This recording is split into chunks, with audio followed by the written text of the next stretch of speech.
ख्वाजा साहब आपका बहुत शुक्रिया। फॉर्मर गवर्नर पंजाब भी हैं, बड़े आदमी हैं ख्वाजा साहब।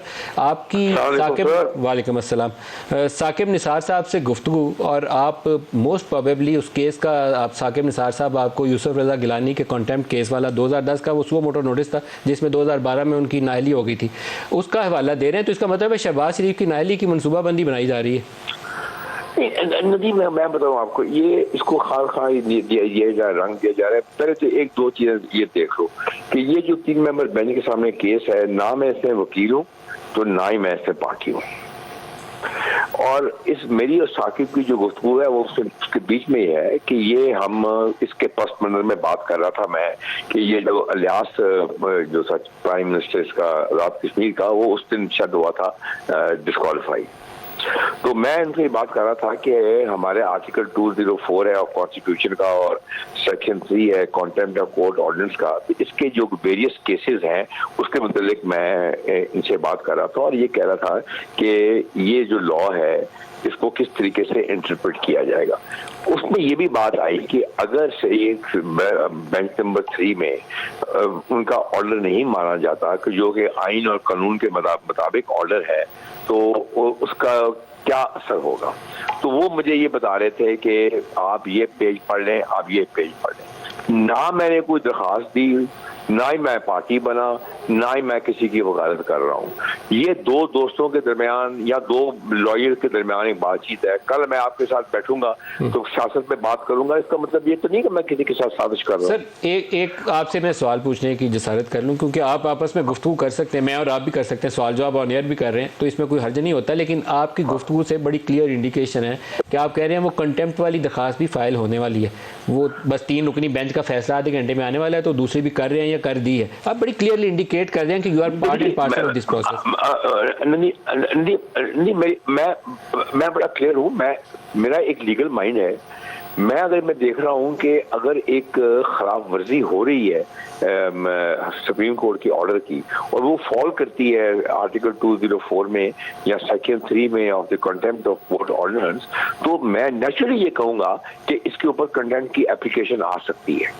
मैंने ये नहीं कहा कि मैं फाइल कर रहा हूँ, मैं अगर फाइल करी हूँ तो मैं कर देता, पर मैं इस चीज में आना नहीं चाहता, क्योंकि कल ये कहेंगे जी कि ये इसमें इंटरफेयर कर रहे हैं। जब मैं उस वक्त आया हूँ केस में जब 8 मेंबर बेंच बना है, जब मैंने देखा है कि पार्लियामेंट ने एक पावर इस्तेमाल की है जो वो नहीं कर सकती, तो मैं उसमें आके वकील बन के आया हूँ, और मैं खुल के आता हूँ, मैं छुप के नहीं आता।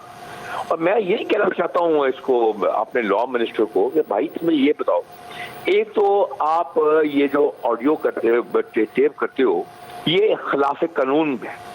एक हुकूमत बेनजीर की, और मेरे वाला केस ही है वो, उसका नाम है Ahmad Tariq Rahim versus federation of Pakistan. Nadeem, उस केस में मेन ग्राउंड जिसपे वो हुकूमत डिसॉल्व हुई और अब होल्ड हुई डिसोल्यूशन, वो ये थी कि बेनजीर फोन टेप कर रही थी। तो फोन टेप करना itself is privacy, dignity, fundamental rights की वायलेशन है, कानून की खिलाफ वर्जी है। तो मैंने इनको ये कहना चाहता हूँ आपके थ्रू कि वजीर कानून साहब, वजीर इंटीरियर साहब, अगर आप समझते हैं कि मैं कोई साजिश कर रहा हूँ या मैं मैंने किसी को इन्फ्लुएंस करने की कोशिश की है और आपने थ्रेट किया है कि हम कोर्ट में जाएंगे, तो आप जाइए कोर्ट में, हिम्मत है तो जाइए, मैं आपको कानून का जवाब कानून के साथ दूंगा। एक सिर्फ बता दें, क्या आपको लगता है कि ये जो डिफाइंस है शहबाज शरीफ की, ये डिफाइंस भी वैसी है जैसे यूसुफ रज़ा गिलानी की, इसलिए कंटेम्प्ट शहबाज शरीफ पे लग सकती है? Last question. देखो नदीम, एक चीज और इसमें बड़ी चेंज हुई है यूसुफ रज़ा गिलानी की केस के बाद।